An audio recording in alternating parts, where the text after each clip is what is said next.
Thank you. The next speaker is Delia Dominguez Cervantes, followed by Joe Mazares, followed by Diana Marjib Chu.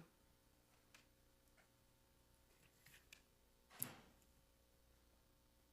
think I hear a door. Well, thank you all for staying awake for us too. I'm actually shocked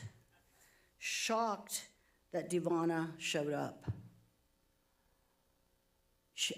When I saw her, I thought she'd come up here to apologize for misrepresenting. What she entered on that application merits an apology to you. You took your time. You probably believed that she had those degrees. She should be apologizing to you because you represent the community and apologizing to everyone here. The fact that she intended to continue to go to school, I wanted to go to law school. I don't put down that I'm an attorney on my resume. I intended to. Life happened, I didn't go. She had 2 opportunities to correct that. One, when she first applied, and second, when she was forwarded over for this second step. She didn't. If she's willing to misrepresent, she lied to you guys. She lied to you. She's lying to herself. If she's willing to accept that explanation, a measly excuse for, well, I intended to, life happened, I couldn't make it. A lot of people couldn't. I'm sure you guys have experienced budget issues, financial issues. Did you lie on your applications? I would hope not. City Attorney, earlier I asked, what are the consequences? Is her applying by misleading and providing misleading application, does it disqualify her from even being able to be considered? That signature is, if her initial is considered her signature, although the instruction says, it's open to the public to see. It says, write out your, put your full signature, write your name. If her initial is acceptable as her way she signs, okay, well then that means she still signed under perjury, then that initial is signing off that what she's putting, that she submitted before you was the truth. That's called perjury. It even says it in the application. If she didn't read that in there, well then she's still not qualified because she doesn't read what she signs. What are the consequences on signing something under the penalty of perjury? She should be up here apologizing. It's a slap in the face. I honestly thought that she was coming up here to apologize. Thank you for your time. Thank you. The next speaker is Joe Mazares, followed by Diana Marjib Chu, followed by Alex Galicia. Good evening, Honorable Mayor and Council members. Tonight I've witnessed some great candidates, some with specific subject matter knowledge on issues of education, international affairs, and homelessness. All convey their passion to serve. What I'm concerned about this process is an inequitable and favorable positioning given to certain candidates. Specifically, it was stated that each candidate would get 3-minute opening statement, 2-minute closing, and 20-minute total that would be able to accommodate 5 candidates per hour. It's obvious we've missed that timeline. Never in my hiring or interview experience have I witnessed or seen a lax process as tonight. As someone in education, similar to Councilmember Preciado, if an interview was stated that it takes 20 minutes, then it's 20 minutes with questions being asked in interviews. Whether 4 questions, 8 questions, or even including a presentation, it's still 20 minutes. Nor would interviewers be able to add random follow-up questions to favor or highlight a candidate. Some of the earlier candidates being interviewed were almost 30 minutes in total and were allowed to go over their opening time. If this was the fair process, you would just utilize the questions you agreed upon early in the forum and hold interviews accountable to the allowed time. While I'm a resident of South San Diego, I consider myself a community member with strong ties to Chula Vista, serving on several boards and organizations. District 3 buttresses against my own backyard when current and future development in Chula Vista affects my everyday livelihood. Just take a look on a Friday night when a concert at the amphitheater occurs. It'll take me 20 extra minutes to get home due to traffic congestion on Main and Palm. While I support and am excited to finally see the Bayfront Convention Center and the prospects of a university come to our border, I know these will further transform our South Bay Benjamin communities in favor of busier economic prosperity. I know my friend Nimpa Akana also shares the concerns, having grown up and attending the same high school. Go Aztecs! Earlier, one of the applicants stated, select the one that compliments you, that asks questions, and not necessarily one who agrees with you. Select the candidate with integrity. Select the candidate that not only says who they are, but also reflects that in their actions. You've heard from recommenders during public comments and prior interviews. Ms. Akana represents the best of our community, the context of her character, volunteering, giving her time, effort, and sacrifice, courage, integrity, collaborator. She responded to questions, providing a vision of what can be, such as the National Collaboration for University and Innovation District. NIMPA has lived in D3 before the district was even conceived and represents the large constituency of Asian Americans residing in the district.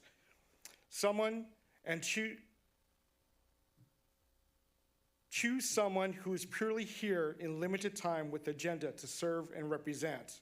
Again, that person in my mind is Nimpa Akana. Vote NIMPA. Thank you. Thank you. The next speaker is Diana Marjib Chu, followed by Alex Galicia, followed by Cheryl. Good morning, Mayor and council members. And there's morning. Morning. Almost. I am an advocate for Nimpa Akana, not only because she is Asian, but because she is a brainiac and personifies Dr. King's desire to have depth of character. To have depth of character is to have a good range of traits, characteristics, features, like honesty, fairness, tolerance, modesty, humor, and kindness. It is to be respected and valued as a member of the community. So judge her on that. I've seen how her actions elevate the lives of elders, youth, the whole community. She is tenacious in finding answers for problems put before her. We served together at the Bonita Museum and Cultural Center. I have seen firsthand how her hard work has elevated the prestige of the museum. We are in the midst of a collaborative project which could generate $1 million+ for SDSU. Make no mistake, I have seen firsthand how important representation is. I had the good fortune to sit on the selection committee for the Airport Authority's arts program years ago. They had a few $1 million to give out. The Chinese Historical Museum interviewed before the panel. The other panel members did not vote to consider them. I knew the quality of work of the museum, so I fought for them. The airport committee agreed to pass them through. I'm proud to say that they became the go-to group to create art displays for the traveling public. I completely believe that Nimpa Akana being on this city council will only enhance its future. Don't miss out.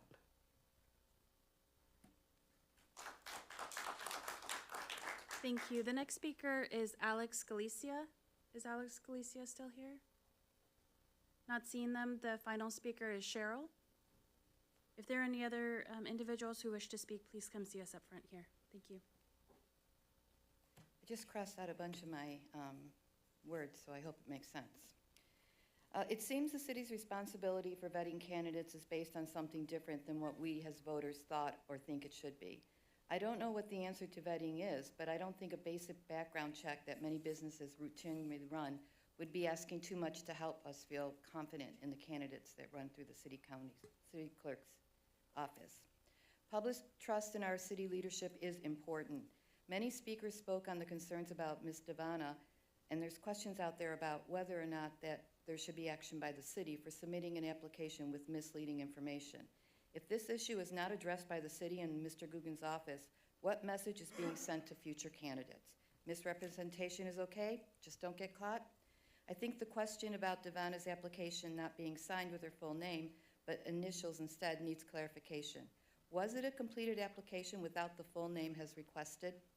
It was certifying acknowledgement under penalty of perjury under the state of California laws. That the information on the application was true. It is of importance to us, the public. How one handles personal finances is important to us, the public.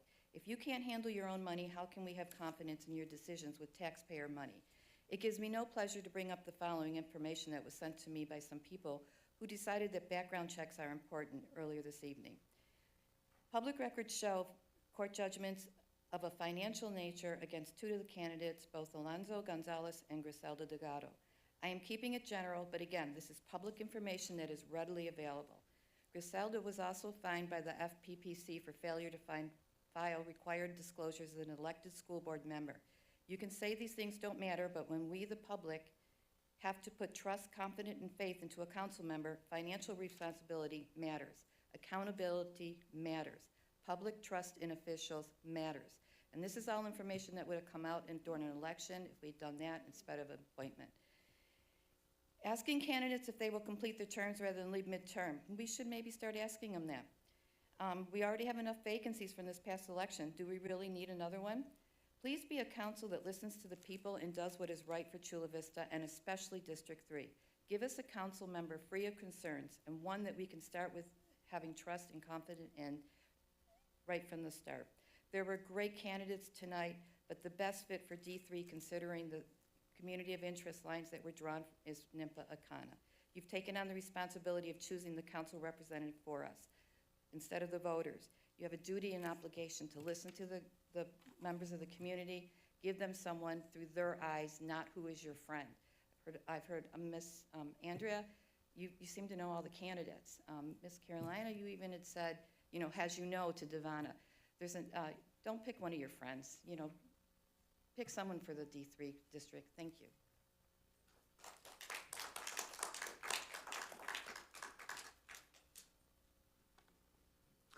This concludes the